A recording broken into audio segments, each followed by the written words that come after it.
राजधानी दिल्ली समेत उत्तर भारत के कई इलाकों में गुलाबी ठंड ने दस्तक दे दी है। दिल्ली एनसीआर में सुबह शाम लोगों को ठंड का एहसास होने लगा है। मौसम विभाग ने बताया कि दिल्ली एनसीआर सहित उत्तर भारत के राज्यों में इस हफ्ते तक तापमान सामान्य रहने की संभावना है। ऐसे में राष्ट्रीय राजधानी दिल्ली में मौसम बदलने के साथ ही फिर से हवा और पानी के प्रदूषण की समस्या सामने आने लगी है।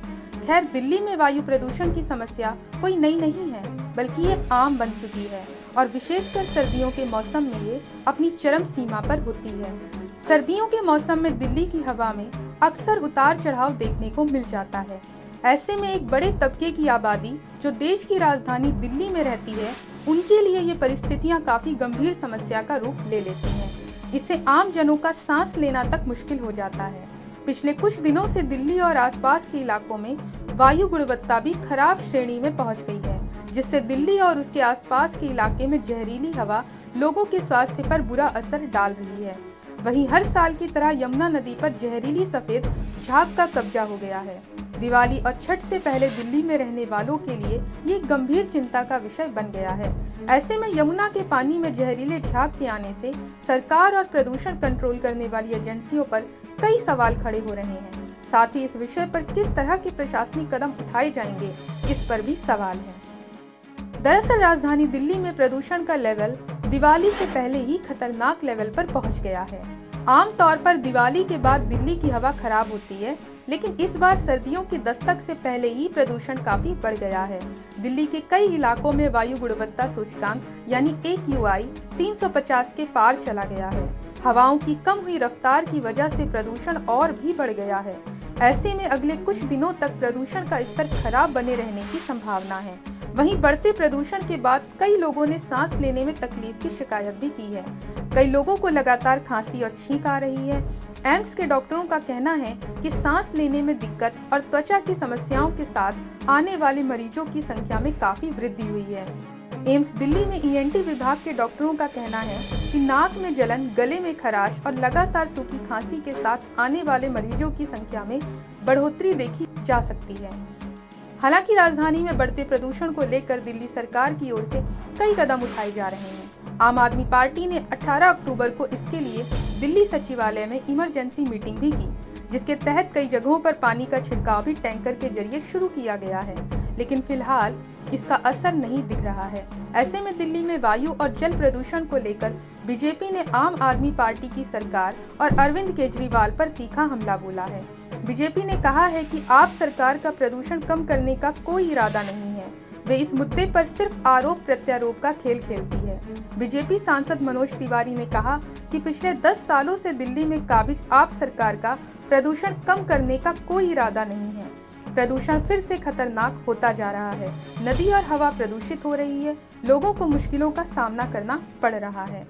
दिल्ली में जो सरकार पिछले 10 साल से है अरविंद केजरीवाल जी की, और अब 1 महीना होने जा रहा है आतिशी जी की, इनकी नीयत है ही नहीं कि पोल्यूशन को दूर किया जाए, दिल्ली के लोगों को जीवन दिया जाए।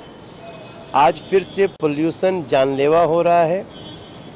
नदी के पोल्यूशन से लेके हवा के पोल्यूशन तक दिल्ली का जीना दूभर है, सांसें फूल रही हैं।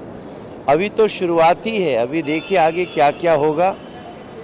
हमारा अब अपेक्षा क्या कर सकते हैं, बस हम यही भगवान से प्रार्थना करेंगे किसी तरह ये 4-5 महीना दिल्ली बचे। 4 महीना बाद चुनाव है। मैं तो दिल्ली से लगातार प्रार्थना कर रहा हूं, इन सारी समस्याओं का निदान निकाला जाए और एक बार बीजेपी को मौका मिले जिससे दिल्ली को हम दिल्ली बना सकें। Gopal Rai ji high level meeting करने जा रहे हैं। ये सब इन लोगों का दिखावा होता है। ये आम आदमी पार्टी सरकार के जितने दिखावे हैं, जब समस्या हो जाती है तब ये जगते हैं। जिस दिन ये समस्या होने के पहले जग जाए, दिल्ली की समस्या दुरुस्त हो जाएगी। हालांकि इसके पीछे की मुख्य वजह प्रशासन सर्दियों के मौसम में किसानों द्वारा पराली जलाने को मानता है। पंजाब, हरियाणा, उत्तर प्रदेश और मध्य प्रदेश में पराली जलाने से दिल्ली NCR में धुएं का ऐसा गुबार एकत्र हो जाता है जिससे वहां की हवा में सांस लेना भी दूभर हो जाता है। इसके साथ ही आसपास के इलाके में जहरीली गैसें लोगों के स्वास्थ्य पर बुरा असर डाल रही हैं। ऐसे में दिल्ली एनसीआर में बढ़ते प्रदूषण की समस्या अब जन जन के लिए चिंता का विषय बन गई है। दिल्ली में ठंड के साथ बढ़ते वायु प्रदूषण के बीच यमुना नदी पर सफेद झाग की डराने वाली तस्वीरें भी आने लगी हैं। सोशल मीडिया के तमाम प्लेटफॉर्म पर कालिंदी कुंज और ओखला बैराज के पास यमुना नदी पर जहरीली झाग की मोटी परत का एक वीडियो वायरल हो रहा है, जिससे यमुना नदी की सतह पर जहरीली सफेद झाग की मोटी परत के चलते कई जगहों पर पानी का दिखना भी मुश्किल हो गया है। हालांकि मानसून के अलावा साल के 9 महीनों में यमुना नदी में ताजा पानी नहीं रहता है, लेकिन मानसून के खत्म होते ही जहरीली झाग ने सबको चौंका दिया है। इससे पहले मानसून की शुरुआत में जुलाई महीने में भी यमुना में सफेद झाग की चादर देखी गई थी। ऐसे में यमुना के पानी में तैरते जहरीले झाग को लेकर दिल्ली सरकार और प्रदूषण नियंत्रण बोर्ड पर कई सवाल खड़े किए जाने लगे हैं। लोग वायरल तस्वीरों और वीडियो को शेयर कर सवाल पूछ रहे हैं कि आखिर यमुना नदी का झाग कब धुलेगा। Bureau report, Punjab Kesari TV. हमसे जुड़े रहने के लिए हमारे YouTube चैनल को सब्सक्राइब करें और नई वीडियो की नोटिफिकेशन के लिए बेल आइकॉन को दबाएं।